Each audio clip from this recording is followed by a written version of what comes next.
Iran ইসরায়েলের যুদ্ধে কোন দেশে বেশি ক্ষয়ক্ষতি হয়েছে? মধ্যপ্রাচ্যের চলমান ইরান ও ইসরায়েলের সংঘাত বর্তমানে বিশ্ব রাজনীতিতে অন্যতম বড় আলোচিত বিষয়। সাম্প্রতিক হামলা, বিমান আক্রমণ এবং ক্ষেপণাস্ত্র হামলার ফলে দুই দেশেই হতাহতের সংখ্যা বাড়ছে। তবে বিভিন্ন আন্তর্জাতিক প্রতিবেদনের তথ্য অনুযায়ী এখন বর্তমান ইরানেই সবচেয়ে বেশি প্রাণহানি ও অবকাঠামোগত ক্ষতি হয়েছে। নিচে বিস্তারিত একটি নিউজ প্রতিবেদন দেওয়া হলো। বিশেষ প্রতিবেদন: ইরান ইসরায়েলের যুদ্ধে কোথায় বেশি ক্ষতি? মধ্যপ্রাচ্য, ইরান ও ইসরায়েলের মধ্যে চলমান সামরিক সংঘাত ক্রমেই তীব্র আকার ধারণ করেছে। একের পর এক বিমান হামলা, ক্ষেপণাস্ত্র আক্রমণ এবং ড্রোন হামলার ফলে দুই দেশেই হতাহত বাড়ছে।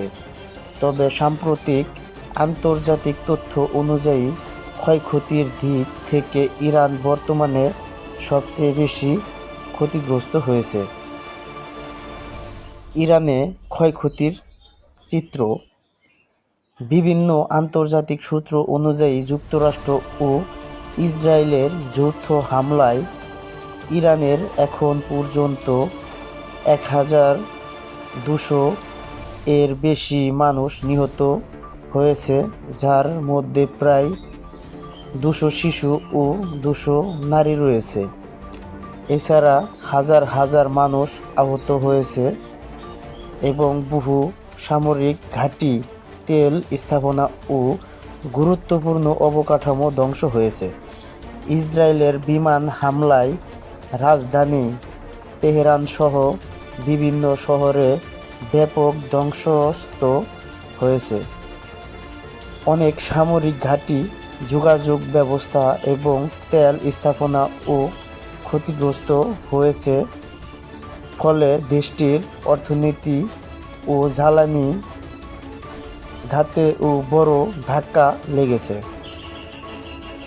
ইসরায়েলের ক্ষয়ক্ষতির চিত্র: অন্যদিকে ইরান ও ইসরায়েলের দিকে শত শত ক্ষেপণাস্ত্র ও ড্রোন নিক্ষেপ করেছে।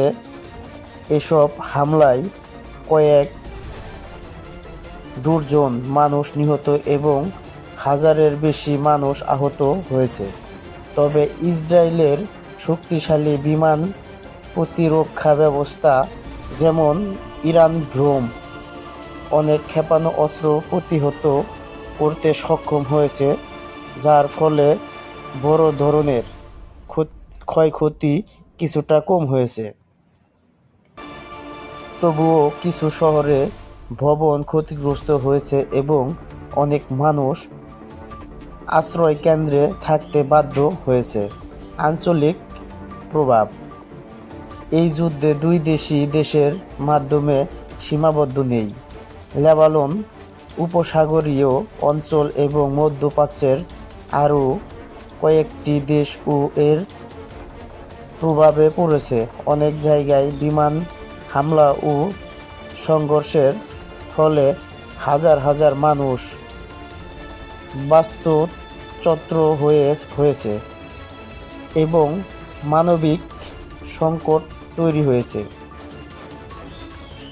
সামরিক বিশেষজ্ঞদের মতে, প্রাণহানির দিক থেকে ইরান সবচেয়ে বেশি ক্ষতি হয়েছে। ইসরায়েলের প্রতিযোগী শক্তিগত প্রতিরক্ষা ব্যবস্থা তাদের ক্ষতি কিছুটা কমিয়েছে। তবে যুদ্ধ দীর্ঘ হলে দুই দেশেই বড় ধরনের মানবিক ও অর্থনৈতিক বিপর্যয় দেখা দিতে পারে। সবচেয়ে বেশি প্রাণহানি ইরান। ইসরায়েলের ক্ষতি তুলনামূলক কম, তবে যুদ্ধ চলতে থাকলে পরিস্থিতি দ্রুত বদলে যেতে পারে।